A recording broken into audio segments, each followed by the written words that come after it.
what is your take on hiding / showing the address for GMB? Does it affect the rankings? No, we haven't had any verifiable proof that an address being visible or not affected the ranking.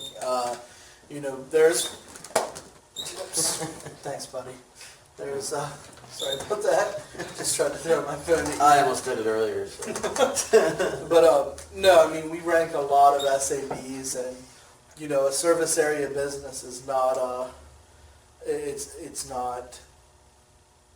not something they would penalize. I know construction companies that do $100 million a year, locally, actually. Mm-hmm. Like, I have intimate knowledge of them, and they don't service people at their shop. They have huge shops where they keep their trucks and tools, and it's actually really professional, but you don't go there, they go to you, so instead you go with the service area, you put the zip codes in, you serve, and, that's an optimal experience for a lot of contractors or mobile businesses, so it wouldn't make sense that they would beat you up too much on that. Having said that, and this is theoretical, Chaz might actually have data on this, I don't.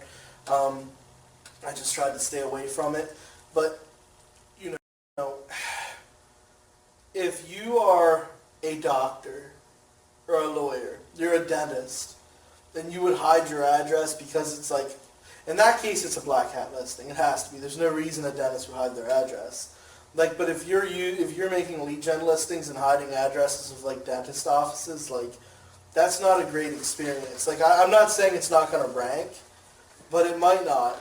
Like, I could see where there would be a filter there. I'm not saying there is one. There might, like, people show up and like, oh, I ranked this dentist office, Mark's dumb. Like, it very well could happen.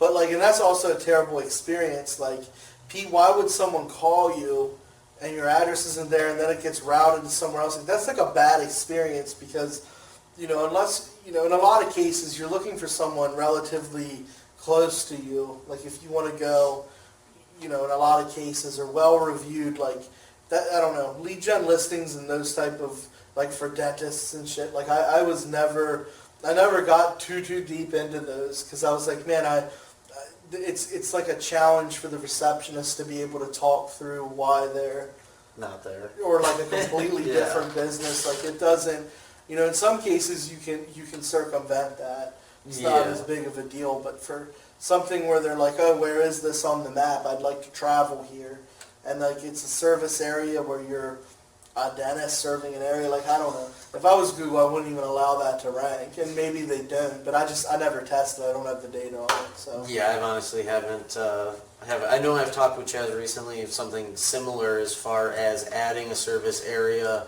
to a local business that isn't, like, if you're a dentist, adding in a service area, if that is beneficial or not.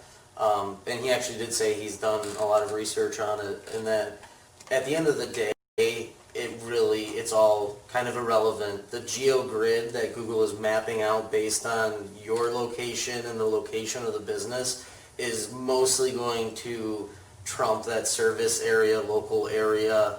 Like, it's the geographical coordinates that are going to essentially influence that stuff more than anything. Makes sense. So maybe removing the street address maybe they would be able to rank. I don't know if that is the foundation. I mean, he pulled up his patents and everything. They very well could. They shouldn't be able to. They shouldn't be able to. It's a weird user experience, but with a local algorithm like that. But otherwise, I wouldn't worry. Like, if you're definitely wouldn't worry. If you're like a dentist or something trying, then the main thing I'd worry about is, even if it does rank, it's gonna be a really weird handoff experience when the call gets routed. Yeah.